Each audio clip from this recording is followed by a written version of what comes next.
सारे के सारे मेटल्स और नॉन मेटल्स नोबल गैसेस के जैसे ही स्टेबल ऑक्टेट को कंप्लीट करना चाहते हैं, इसीलिए इलेक्ट्रॉन को गेन और लॉस करते हैं। जैसे बिहेवियर में अगर हम एग्जांपल लें तो जो बहुत रिच इंसान हैं, जैसे हमारे एशिया में अंबानी जी हैं, तो जितने भी लोग हैं वो जो कमा रहे हैं वो क्या चाहते हैं कि वो भी उन्हीं के जैसे स्टेबल हो जाएं, उनके पास भी बड़ा बंगला हो, गाड़ी हो, सब कुछ हो, पैसे को लेकर कभी कोई दुख ना आए लाइफ में। तो उसी तरह से ये जो एलिमेंट्स हैं ये भी अपने ऑक्टेट को कंप्लीट करना चाहते हैं। ये भी नहीं चाहते इधर उधर घूमकर रिएक्शन करना। जैसे आम इंसान नहीं चाहता दिन भर काम करना, दिन भर मेहनत करना, सोचता है बहुत अमीर हो जाए, मेरे पास भी सब कुछ हो, बहुत ही थोड़ा मोड़ा काम करना हो, ज़्यादा ना करना हो। तो उसी तरह से ये भी अपने आप को स्टेबल कर लेंगे एलिमेंट्स, तो इनको भी किसी से रिएक्शन करने की ज़रूरत नहीं होगी। सोडियम सोडियम में से एक इलेक्ट्रॉन निकल जाता है और ये बन जाता है Na+। इसका इलेक्ट्रॉनिक कॉन्फ़िगरेशन 281 से 2,8 हो जाता है। जब भी किसी मेटल या नॉन मेटल के ऊपर प्लस चार्ज आता है, तो उसे हम कैटायन बोलते हैं। तो हम इसे सोडियम कैटायन कहेंगे। Cl है, ये इसने एक इलेक्ट्रॉन ले लिया, अभी ऊपर बताया है मैंने, तो Cl- हो गया।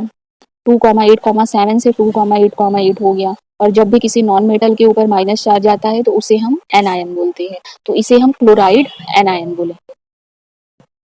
यह है क्लोराइड एनायन।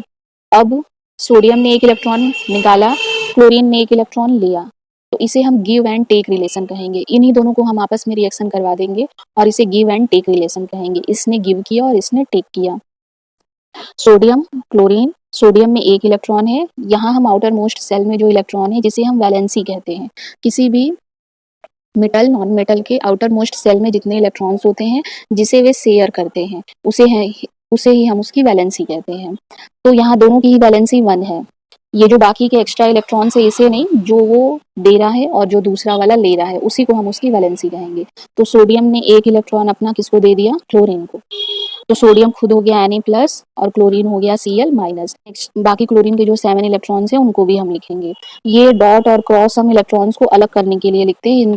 ये डॉट और क्रॉस इसलिए बना देते हैं ताकि दोनों के इलेक्ट्रॉन्स अलग अलग रहें, वरना इलेक्ट्रॉन्स का सिंबल E के ऊपर माइनस चार्ज लगाकर ही होता है, ऐसे नहीं होता। तो सोडियम में एक इलेक्ट्रॉन है, इसने क्लोरीन को दे दिया, तो सोडियम Na+ हो गया और क्लोरीन Cl- हो गया। अब यहाँ पर दोनों के बीच में कोई भी बॉन्ड नहीं है, बंधे नहीं है एक दूसरे से, पर फिर भी ये हाईली इलेक्ट्रोस्टैटिक फोर्स के अट्रैक्शन में होते हैं। मतलब दोनों एक दूसरे के पास ही हैं, एक दूसरे से घिरे हुए हैं, पर फिर भी इनको अलग करना उतना आसान नहीं है, क्योंकि इनमें electrostatic force of attraction work करता है जो कि बहुत ही स्ट्रांग होता है। और अगर हम इन चार्जेस को ना लिखे, इनके इलेक्ट्रॉन्स को ना शो करें, तो हम NaCl लिख सकते हैं। क्लोरीन के पास 8 इलेक्ट्रॉन शो है और सोडियम बेचारा खाली हो गया, उसका एक इलेक्ट्रॉन भी निकल गया यहाँ से। तो NaCl जो होते हैं किसी भी बॉन्ड से बंधे हुए नहीं होते हैं, पर ये एक दूसरे से घिरे हुए इतने स्ट्रांगली रहते हैं कि इनको अलग कर पाना मुश्किल होता है। जो नमक होता है, नमक को पिघलाना बहुत ही मुश्किल है। आपने देखा होगा कि नमक है, उसको हम पानी में डालें बहुत आराम से घुल जाता है, लेकिन उसी नमक को अगर हम कढ़ाई में लेकर सोचे इसको गैस पर हम गर्म करके पिघला दें तो नमक काला हो जाएगा, मगर वो पिघलेगा नहीं। ऐसा करके आप देखिएगा। और ये इनके highly electrostatic force of attraction की वजह से ही होता है। Mg में 12 इलेक्ट्रॉन्स होते हैं जिसे हम 2,8,2 इस तरह लिखेंगे, और ये लास्ट का आउटर मोस्ट सेल का 2 इलेक्ट्रॉन ये लॉस कर देता है। Mg भी मेटल ही है, तो Mg2+ बन जाता है और ये 2 लॉस हुआ इलेक्ट्रॉन, इसका इलेक्ट्रॉनिक कॉन्फ़िगरेशन 2,8 हो जाता है, जिसे हम फिर मैग्नीशियम कैटायन बोलेंगे, क्योंकि इस पर 2+ चार्ज आ गया। क्योंकि मेटल्स में प्रोटॉन का नंबर ज़्यादा हो जाता है और इलेक्ट्रॉन्स लॉस होने की वजह से उनका नंबर कम हो जाता है। तो Mg में पहले 12 इलेक्ट्रॉन्स होगा तो प्रोटॉन भी 12 होगा, लेकिन जब इसने 2 इलेक्ट्रॉन को लॉस कर दिया तो अब इसमें इलेक्ट्रॉन का नंबर तो 10 हो गया, लेकिन प्रोटॉन अब भी 12 है, तो जिसका नंबर जितना ज़्यादा है उतना प्लस चार्ज आ जाएगा। प्रोटॉन पे प्लस होता है तो प्लस ही आएगा। क्लोरीन है, इसका इलेक्ट्रॉनिक कॉन्फ़िगरेशन 2,8,7 होता है।